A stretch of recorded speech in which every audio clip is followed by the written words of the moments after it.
नैना अपने पति सुजीत और सास ससुर के साथ चंदन नगर में रहती थी। उसे फोन चलाने का बहुत शौक था। एक दिन उसके पास एक वीडियो आता है जो उसकी सहेली नेहा ने फॉरवर्ड किया होता है।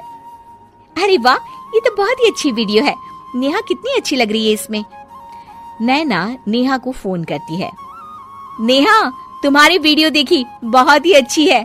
कैसे बनाई तुमने ये वीडियो? अरे कुछ नहीं नैना, बस एक टिकटॉक नाम का ऐप है, उसे डाउनलोड कर लो और उस पर अपना अकाउंट बना लो और वीडियो बना लो। बहुत ही आसान है। अच्छा, मैं भी बना सकती हूँ क्या टिकटॉक पर वीडियो? अरे तू क्या, तेरी सास भी बना सकती है। नैना भी टिकटॉक पर अपना अकाउंट बनाती है और अपनी पहली वीडियो बनाकर डालती है।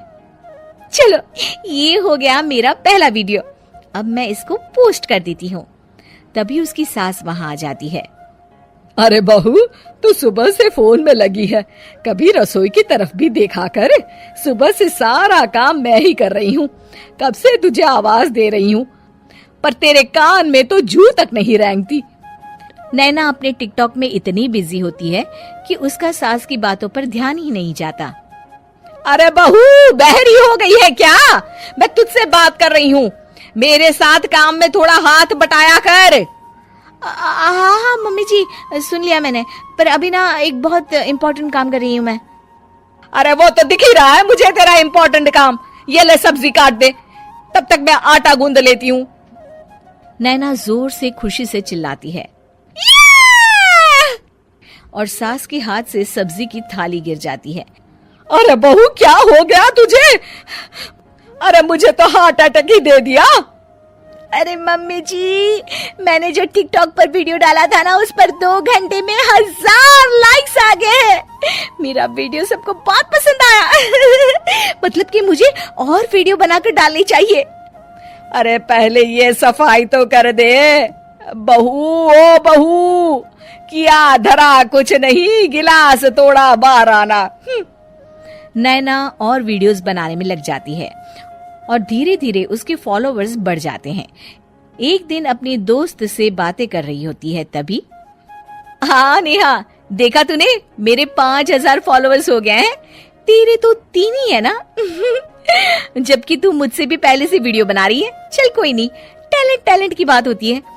तू देखती जा, 5000 को 5 लाख होने में वक्त नहीं लगेगा। नैना फोन रख देती है। नेहा को नैना का ताना मारना बिल्कुल भी अच्छा नहीं लगता। बड़ी आई 5000 फॉलोवर्स वाली है। सुजीत ऑफिस से घर आता है और देखता है कि नैना घर पर नहीं है। माँ, नैना कहाँ है? अरे बेटा, वो आजकल घर पे होती कहाँ है? टिकटॉक का शौक चढ़ा हुआ है ना, बस पूरा दिन फोन में हर वक्त लाइक्स ही चेक करती रहती है, घर के कामों में भी कोई मदद नहीं करती। सुजीत को ये सुनकर गुस्सा आ जाता है। तभी नैना आ जाती है। आइए मैडम, कहाँ थी आप? मैं पार्क में गई थी, एक वीडियो रिकॉर्ड करना था ना। अरे यहाँ माँ अकेले ही पूरा घर संभाल रही है और तुम टिकटॉक पर वीडियो बनाती रहती हो। अरे ये कोई अच्छी बात नहीं है नैना। उफ़ो, आप तो इतनी सी बात का बतंगड़ बना रहे। अरे मैं वीडियो डालती हूँ और पता है, टिकटॉक से आप पैसे भी कमा सकते हो, पर आपको तो मेरे टैलेंट की कोई कदर ही नहीं है। ये कहकर नैना अपने कमरे में चली जाती है। अगले दिन सुजीत अपनी ऑफिस में बैठा होता है और उसका काम में मन नहीं लग रहा होता। आज तो जल्दी घर जाने का मन है, क्यों ना आधे दिन की छुट्टी लेकर घर चला जाऊं, पर बहाना क्या होगा? हाँ, कह देता हूँ कि पत्नी की तबीयत ठीक नहीं है। सुजीत अपने बॉस के पास जाता है। हाँ सुजीत, बोलो। सर, मुझे अभी फोन आया कि मेरी पत्नी की तबीयत ठीक नहीं है, तो क्या मैं आज जल्दी घर जा सकता हूँ? हाँ, जाओ सुजीत। सुजीत घर आकर आराम कर रहा होता है और देखता है कि नैना घर पर नहीं है।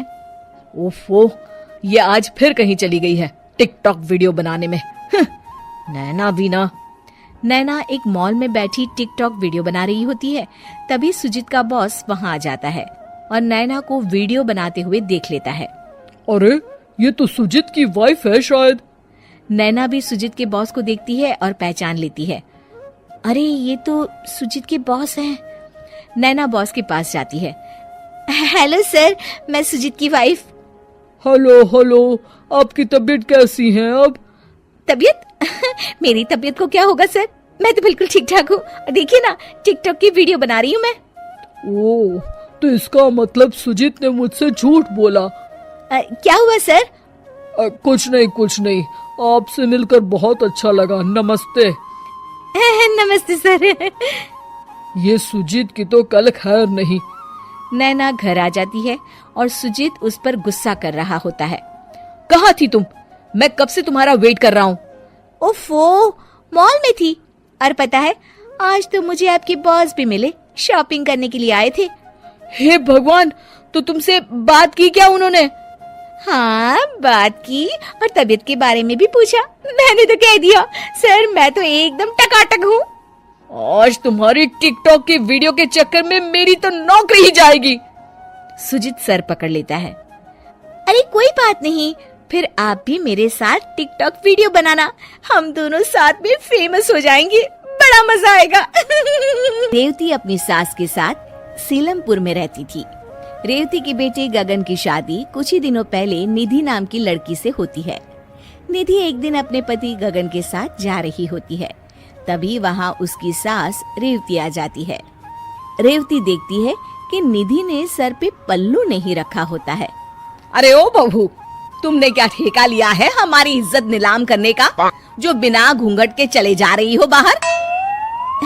मम्मी जी, आज के जमाने में कौन घूंघट करता है? बहू, ज्यादा बहस मत करो, समझी? चुपचाप घूंघट करो। मम्मी जी, घूंघट में मुझे कुछ नहीं दिखेगा, कैसे चलूंगी मैं? कितनी परेशानी होगी। ओहो, बहाने तो देखो महारानी के। ठीक है, परेशानी होगी तो कोई जरूरत नहीं है बाहर जाने की, चुपचाप घर पर बैठ जाओ।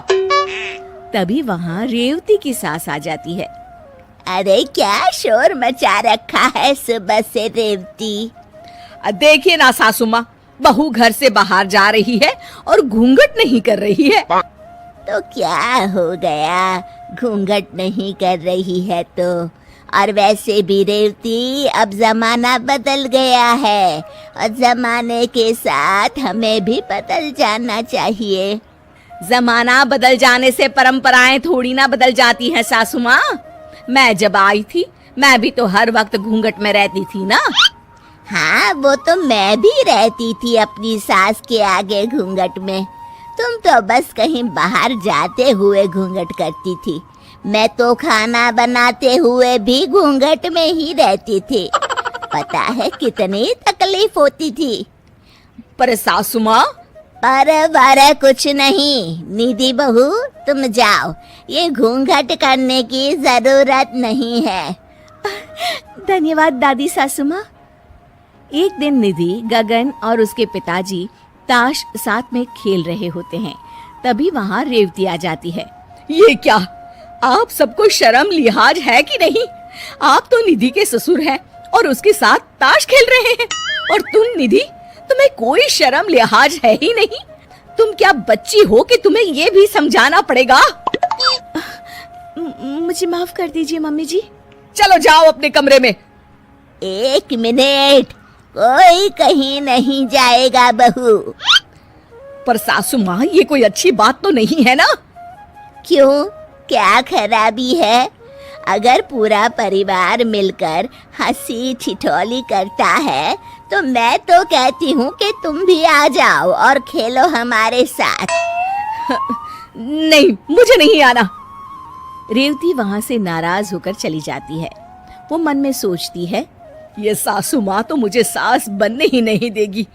ऐसे तो निधि मेरी इज्जत कभी नहीं करेगी। रेवती अपनी सास के पास जाती है। सासू माँ, आप तो मुझे सास बनने ही नहीं दे रही हैं। आपको ही अगर सारे फैसले लेने हैं तो बहू तो मेरी इज्जत कभी नहीं करेगी। दादी सास बड़ी ही शांति से मुस्कुराकर जवाब देती हैं। ठीक है बहू, तू आज से सास बन जा अपनी बहू की, मैं कुछ नहीं कहूँगी आज से, ठीक है? रेवती ये सुनकर खुश हो जाती है और निधि के पास जाती है। सुनो बहू, आज से तुम्हें नौकरी पर जाने की कोई जरूरत नहीं है। पर मम्मी जी, दादी सास ने तो कहा था कि... तुम्हारी सास मैं हूँ बहू, तो तुम वो मानो जो मैं कह रही हूँ, समझी? कोई जरूरत नहीं है कल से काम पर जाने की। रेवती वहां से चली जाती है और निधि ये सुनकर दुखी हो जाती है। दादी सास ये सब देख रही होती है और उन्हें एक तरकीब सूझती है। रेवती बहू, कहाँ जा रही हो? सासू माँ, वो महिला अध्यक्षा की मीटिंग में जा रही हूँ। कोई जरूरत नहीं है जाने की। पर क्यों सासू माँ? मैं तो महिला अध्यक्ष की सदस्य हूँ और मेरा जाना बहुत जरूरी है। हाँ, पर मैं तुम्हारी सास हूँ और मैंने कह दिया ना कि कहीं नहीं जाओगी तुम। नाम हटवा लो महिला अध्यक्षा से अपना। हाँ, ये सासू माँ को क्या हो गया है? आज तक इन्होंने मुझसे कभी इस तरह से बात नहीं की। दादी सास वहां से चली जाती हैं और रेवती भी उदास होकर अपने कमरे में चली जाती है। शाम को रेवती और निधि खाना पका रही होती है। तभी क्या बन रहा है आज खाने में? सासू माँ, आज हम दाल चावल बना रहे हैं। बस दाल चावल? आज दाल चावल नहीं पकेंगे। आज तुम घिया के कोफ्ते और साथ में भिंडी की सब्जी और गरम गरम रोटी बनाओ। अरे लेकिन सासू माँ, दाल तो मैंने चढ़ा दी है। तो दाल वापस उतारी भी तो जा सकती है ना बहू? हमारे यहाँ किसी चीज की कमी है क्या जो सिर्फ दाल चावल बन रहे हैं? तुम भी ना रेवती, काम चोर हो गई हो बिल्कुल।